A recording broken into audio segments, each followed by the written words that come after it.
हरियाणा में बड़ा सियासी संकट, 3 निर्दलीय विधायकों ने छोड़ा भाजपा का साथ, कांग्रेस का दावा, अल्पमत में सैनी सरकार। सियासी उठापटक है या चुनावी चाल? नेताओं के बोल और इरादों में क्या है अंतर? राजनीतिक दंगल में कौन किस पर है भारी? हर सियासी दांव की इनसाइड स्टोरी प्रजातंत्र। नमस्कार, प्रभा साक्षी के खास कार्यक्रम प्रजातंत्र में आप सभी का स्वागत है। मैं हूं आपके साथ अंकित सिंह। जब देश में लोकसभा चुनाव को लेकर जबरदस्त तरीके से सियासत जारी है, उसी दौरान हरियाणा में नायब सिंह सैनी के नेतृत्व वाली भाजपा सरकार उस समय संकट में आ गई जब मंगलवार को 3 निर्दलीय विधायकों ने अपना समर्थन वापस ले लिया और घोषणा की कि वे मौजूदा लोकसभा चुनाव में कांग्रेस के लिए प्रचार करेंगे। हरियाणा की 10 लोकसभा सीटों पर लोकसभा चुनाव के 5वें चरण में 25 मई को मतदान होने हैं। 3 विधायकों सोमवीर सांगवान, रणधीर गुलेन और धर्मपाल गौंदर ने हरियाणा के राज्यपाल बंडारू दत्तात्रेय को पत्र लिखकर कहा कि वे सैनी के नेतृत्व वाली सरकार से अपना समर्थन वापस ले रहे हैं। इसके बाद राज्य की राजनीति तेज हो गई। कांग्रेस और भाजपा के अपने अपने दावे हैं। क्या कहता है नंबर गेम? मंगलवार के घटनाक्रम के बाद 90 सदस्यीय हरियाणा विधानसभा में अब भाजपा के 40 विधायक हैं। भाजपा को 2 अन्य निर्दलीय विधायकों पृथला से नयनपाल रावत, बादशाहपुर से राकेश दौलताबाद और हरियाणा लोकहित पार्टी के गोपाल कांडा का भी समर्थन प्राप्त है। कुल 43 विधायकों के साथ भाजपा 45 के आधे आंकड़े से 2 कम है। हालांकि बीजेपी ने जेजेपी के 4 से 5 विधायकों के अनौपचारिक समर्थन का दावा किया है और कहा है कि वास्तव में उसकी संख्या 47 है और उसकी सरकार सुरक्षित है। हालांकि दल बदल विरोधी कानून के कारण जेजेपी विधायकों ने समर्थन की घोषणा अभी तक नहीं की है। दूसरी ओर कांग्रेस के पास 30 विधायक हैं, बीजेपी की पूर्व सहयोगी जेजेपी के पास 10 विधायक हैं और इंडियन नेशनल लोकदल के पास 1 विधायक है। महम से एक अन्य निर्दलीय विधायक बलराज कुंदू ने अभी तक अपनी स्थिति को स्पष्ट नहीं किया है। भाजपा का पक्ष।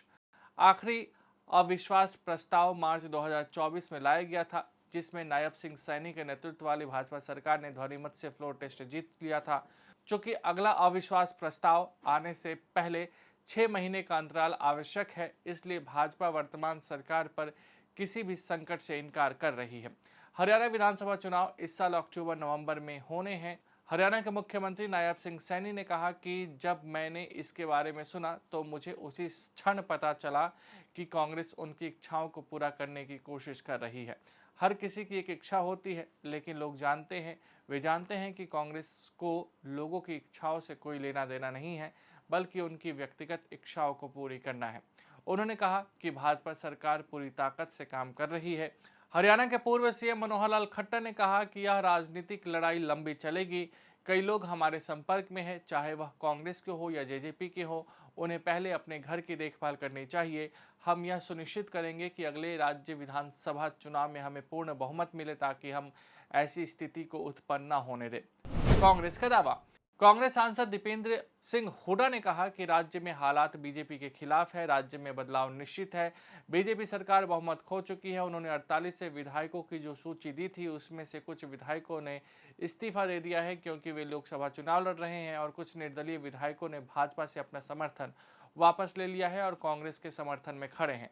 कांग्रेस नेता भूपेंद्र सिंह हुड्डा ने कहा कि राज्य सरकार सत्ता में रहने का नैतिक अधिकार खो चुकी है। इस सरकार को इस्तीफा दे देना चाहिए और राज्य में राष्ट्रपति शासन लागू होना चाहिए। आप हरियाणा के अध्यक्ष सुशील गुप्ता ने कहा कि हरियाणा में बीजेपी ने बहुमत खो दिया है, उन्हें इस्तीफा दे देना चाहिए। मैं हरियाणा के राज्यपाल से भाजपा सरकार को तुरंत बर्खास्त करने और विधानसभा चुनाव कराने का अनुरोध करता हूं। किंग मेकर की भूमिका में दुष्यंत चौटाला। जेजेपी नेता दुष्यंत चौटाला और उनकी पार्टी राज्य में एक बार फिर से किंग मेकर की भूमिका में नजर आ रही है। जेजेपी ने साफ तौर पे कर दिया है कि फ्लोर टेस्ट हुआ तो बीजेपी के खिलाफ वोट करेंगे। बीजेपी सरकार गिराने के लिए कांग्रेस को बाहर से समर्थन दिया जा सकता है। इसके साथ ही उन्होंने कहा कि सीएम ने आज यह तो मान लिया है कि वह कमजोर हैं। मुझे लगता है कि ऐसा सीएम जो मानता है कि वह कमजोर है, नैतिक आधार पर राज्य का नेतृत्व करने में सक्षम नहीं है। कहां चूक गई भाजपा? अब तक हम सभी ने हाल के वर्षों में लोटस ऑपरेशन की खूब चर्चा सुनी थी, लेकिन यह पहला मौका है जब भाजपा के हाथ से स्थिति निकलती हुई नजर आ रही है। ऐसे में बड़ा सवाल यही है कि आखिर भाजपा हरियाणा में कहां चूक गई। लोकसभा चुनाव की घोषणा से ठीक पहले हरियाणा में बड़ा निर्णय करते हुए मनोहर लाल खट्टर की जगह राज्य की कमान नायब सिंह सैनी के हाथों में सौंपी गई थी। पार्टी को निर्दलीय विधायकों का समर्थन मिला। जेजेपी से भाजपा ने अपना गठबंधन खत्म कर लिया। हालांकि यह सब चीज तब हुई जब राज्य में इसी साल सितंबर-अक्टूबर में विधानसभा के चुनाव होने हैं। ऐसे में वर्तमान की स्थिति को देखते हुए कहा जा सकता है कि भाजपा राज्य में विधानसभा चुनाव तक कैसे भी करके सरकार बचा लेगी, लेकिन हरियाणा के सियासी संकट ने विपक्ष को भाजपा के खिलाफ मनोवैज्ञानिक लाभ दे दिया है। विपक्ष यह बताने की कोशिश करेगा कि लोगों का विश्वास बीजेपी से उठ रहा है। प्रदेश के अंदर हालात मैं पहले ही बता रहा हूँ, पूर्णतः भाजपा के खिलाफ बन चुके हैं। प्रदेश में बदलाव निश्चित है और मैं तो ये भी कहूँगा कि ये सरकार अल्पमत में आ गई है। भाजपा सरकार अल्पमत में आ गई है।